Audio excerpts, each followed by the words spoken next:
नमस्कार. चौथ्या कसोटीच्या तिसऱ्या दिवशीच इंग्लंडच्या फलंदाजांनी भारतीय गोलंदाजांचा आणि या कसोटीचा नाहीच तर जवळपास मालिकेचा निकाल लावला असं दिसतंय. जवळपास 200 धावांनी पुढे आहे इंग्लंड. तिसरा दिवस अखेर. दिवसभरात इंग्लंडच्या फलंदाजांनी चांगलंच कुटलं भारतीय गोलंदाजांना. तब्बल 319 धावा कुटल्या फक्त 5 गडी गमावून. आणि भारताच्या 358ला उत्तर देताना 2 बाद 225वरनं 7 बाद 544 अशा भक्कम स्थितीत आहे. बेन स्टोक्स अजूनही 77 धावांवर खेळतोय. बेन स्टोक्सबरोबरच ऑली पोप आणि जो रूटनी खास करून दिवस गाजवला. जो रूट त्याच्याबद्दल बोलावं तेवढं कमीच आहे. इंग्लंडचा सचिन तेंडुलकर आहे सध्याचा. तो विराट कोहली आहे काही म्हणू शकतो आपण. इंग्लंडचे जवळजवळ फलंदाजीचे सर्व विक्रम आता त्याच्या नावावर करत चालला आहे तो. आणि इंग्लंडचेच नाही तर आता जागतिक विक्रमाच्या जवळ पोचतोय तो.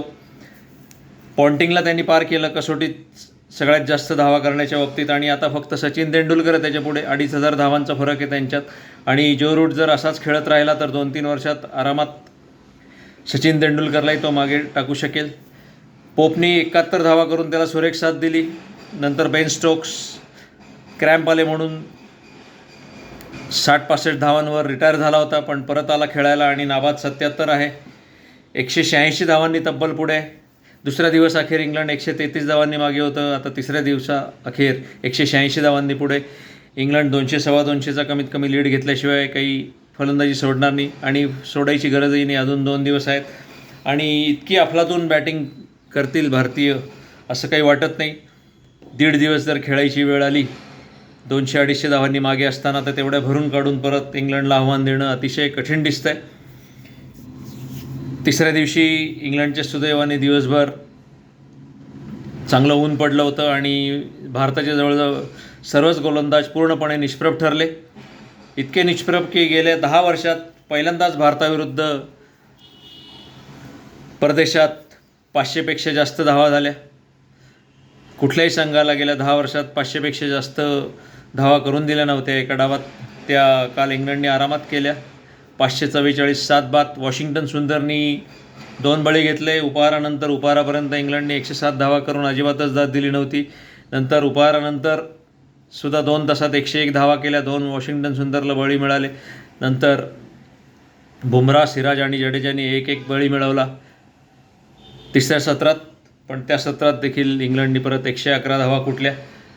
तर जो रूट त्याचं कौतुक करावं तेवढं कमीच आहे. तब्बल 150 धावा केल्या त्यांनी बाद व्हायच्या आधी 248 चेंडूत. एकच संधी आली होती भारताला. तो 22 धावांवर असताना सकाळीच रनआउट झाला असता. पॉईंटला मिसफिल्डिंग झाल्यावर जडेजाने फिल्डिंग करून थ्रो केला होता पण मिडॉनचा फिल्डर कंबोज होता बहुतेक तिथे.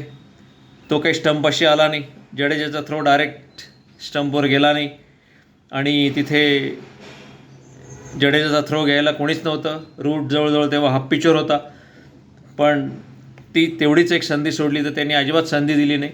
सगळ्याच गोलंदाजांना नेहमीप्रमाणे आरामात खेळला तो. भारताविरुद्ध जवळपास 10च्या जवळपास शतकं त्यांनी ऑलरेडी ठोकलेली आहेत. स्टीव्ह स्मिथप्रमाणे तोही आपला कर्दनकाळ ठरलेला आहे भारतीय गोलंदाजांचा. आणि असंच जर 3-4 वर्ष चालू राहिलं तर सचिन तेंडुलकरचा शतकांचा जरी नसला तरी सर्वाधिक धावांचा कसोटीत विक्रम मात्र नक्कीच तो मोडेल अशी सध्या चिन्ह दिसत आहेत. एवढा त्याचा जोरदार झपाटा आहे की पहिल्या 8 वर्षात 2012 ते 2020मध्ये त्याच्या 17 सेंचुरीज झाल्या होत्या. 17 शतकं झाली होती फक्त. पण गेल्या 4 वर्षात फक्त 21 ते 25मध्ये मात्र तब्बल 21 सेंचुरीज त्यांनी मारल्यात आणि आता टोटल 38 सेंचुरी झालेल्या आहेत. कदाचित सचिन तेंडुलकरचा शतकांचा विक्रमही तो मागे टाकेल.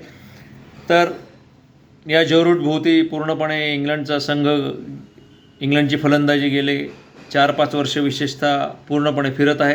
आणि जो रूटने 150 धावा केल्या. बाकीच्यांनी त्याला कशी साथ दिली आपण बघितलं. बघूया चौथ्या दिवशी काही लवकर बाद करण्यात इंग्लंडला यशस्वी झाले आणि भारतीय फलंदाजांनी जर खरोखरच अफलातून कामगिरी केली, आउट ऑफ देअर स्किन ज्याला म्हणतात इंग्लिशमध्ये, तशी जर चमत्कार केला, काही कसोटी आणि ही मालिका वाचवून परत 5व्या कसोटीत 1-2नी मागे असताना झुंज यायची तयारी दाखवते की काय, बघूया. क्रिकेटमध्ये चमत्कार होत असतात. भारतीय फलंदाज काही करतात का बघूया. शुभमन गिलचा फॉर्म नेमका गेलेला आहे. यशस्वी जयस्वाल, के.एल. राहुल आणि आता साई सुदर्शनवरच मदार आहे आपली असं म्हणावं लागेल. शार्दूल ठाकूरने थोडीफार भली फलंदाजी केली होती. पंतने अजूनही त्याच्या पायाला प्लॅस्टर केलेलं नाही आहे. त्याची अजूनही दुसऱ्या डावात लंगडत कवीना खेळायची तयारी दिसते आहे. तर बघूया 4थ्या दिवशी. पण सध्या तरी भारतीय गोलंदाजांचे हाल बघवत नाहीत अशी परिस्थिती आहे. बघूया भारत याच्यातनं सावरतोय का. तोपर्यंत नमस्कार.